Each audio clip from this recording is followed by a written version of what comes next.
In the previous video we have studied about the primary memory and the secondary memory. In this video we will study about measuring storage capacity, organization of CPU. Data storage capacity. Data storage capacity refers to how much disk space one or more storage devices provides. यानी कि जो भी हम storage devices use कर रहे हैं हमारे computer में, तो वो कितना स्टोरेज स्पेस हमें प्रोवाइड करते हैं. For example, a computer with a 500 GB hard drive has a storage capacity of 500 gigabytes.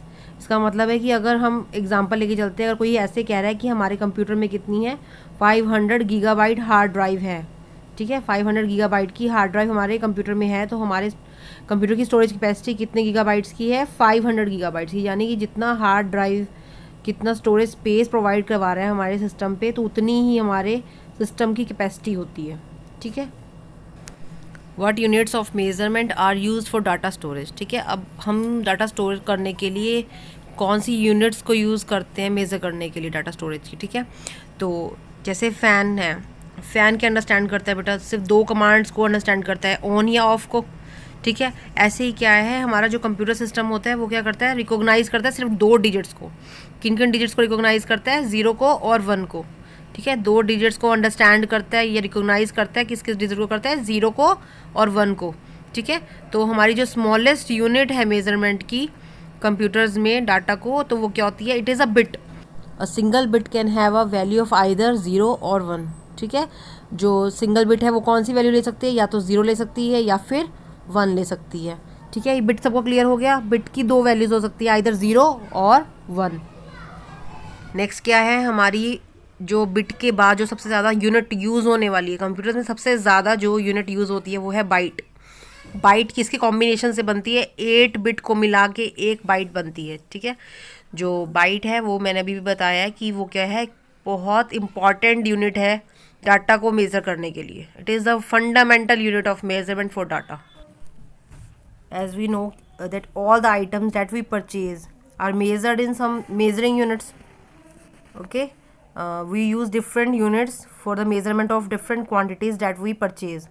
In the same way we have units to measure storage capacity of computers. Fine. As we studied that computer recognizes only two digits, that are 0 and 1. ठीक है, they are called bits. Next है a combination of 4 bits. combination of 4 bits makes a nibble.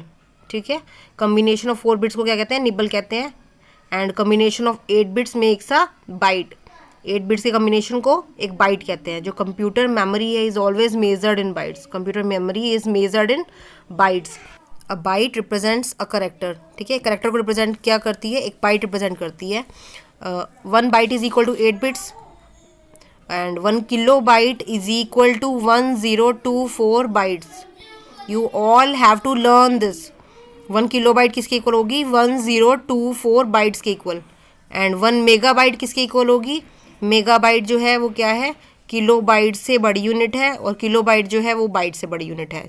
ठीक है, जैसे हम करते हैं ना किलो, जैसे हम करते हैं पहले ग्राम आता है फिर किलोग्राम आता है. ठीक है, ऐसे ही इसके अंदर भी होता है. क्या होता है, पहले बाइट आती है, फिर किलोबाइट आती है, फिर मेगाबाइट आती है, एंड फिर गीगाबाइट आती है, उसके बाद टेराबाइट आती है. ठीक है, अब 1 किलोबाइट में कितनी बाइट्स होंगी, it is equal to 1024 bytes. ठीक है, और 1 मेगाबाइट किसके इक्वल होगा, 1024 किलोबाइट्स के, यानी कि 1024 इंटू 1024 बाइट्स के इक्वल. ऐसे ही 1 गीगाबाइट किसके इक्वल होगा, 1024 मेगाबाइट के इक्वल होगा, यानी कि 1024 इंटू 1024 किलोबाइट्स, या फिर कह सकते हैं 1024 इंटू 1024 इंटू 1024 बाइट्स के इक्वल. ये सारी यूनिट्स बेटा आप सबको लर्न करनी है. You all have to learn this unit. Storage capacity unit सबको लर्न होनी चाहिए ये. ठीक है. The next topic is organization of CPU. पहले भी हमने पढ़ा है कि computer system is made up of 3 main parts, input, process and output. ठीक है, and this processing part, so for the input part we use input unit, and for the processing part we use CPU, and for output we use output unit. For the CPU, mainly CPU consists of 3 units.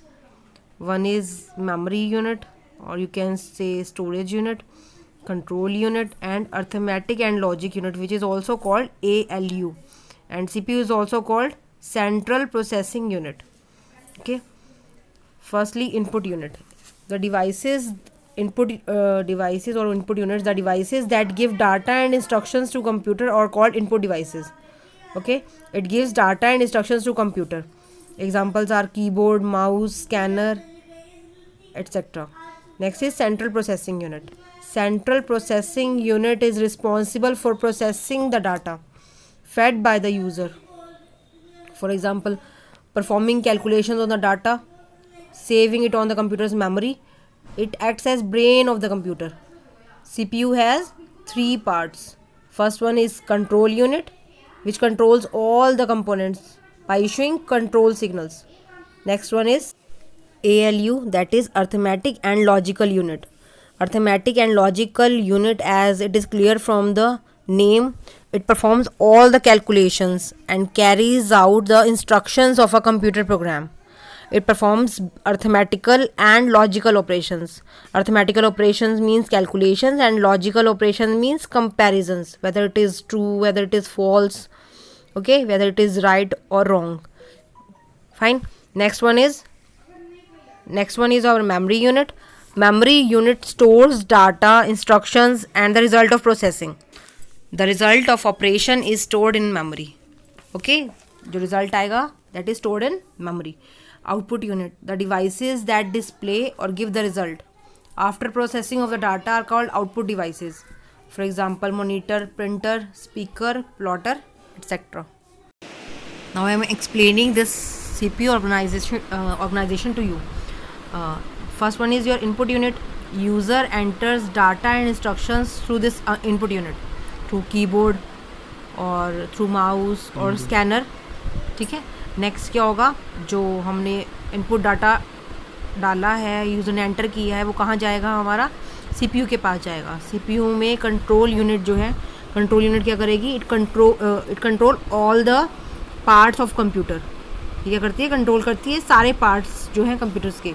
ठीक है, ये क्या करती है, issue करती है control signals कि which part has to perform which function, कि किस पार्ट को कंप्यूटर के क्या फंक्शन परफॉर्म करना है.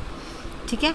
अर्थमेटिक एंड लॉजिक यूनिट है CPU में. अर्थमेटिक एंड लॉजिक यूनिट क्या करेगी, जो भी यूज़र ने डाटा एंटर किया है, ठीक है, उस पर क्या करेगी, arithmetic and logical operations perform करेगी. ठीक है. तो जो डाटा होगा पहले तो क्या होगा, वो हमारी स्टोरेज में सेव हो जाएगा.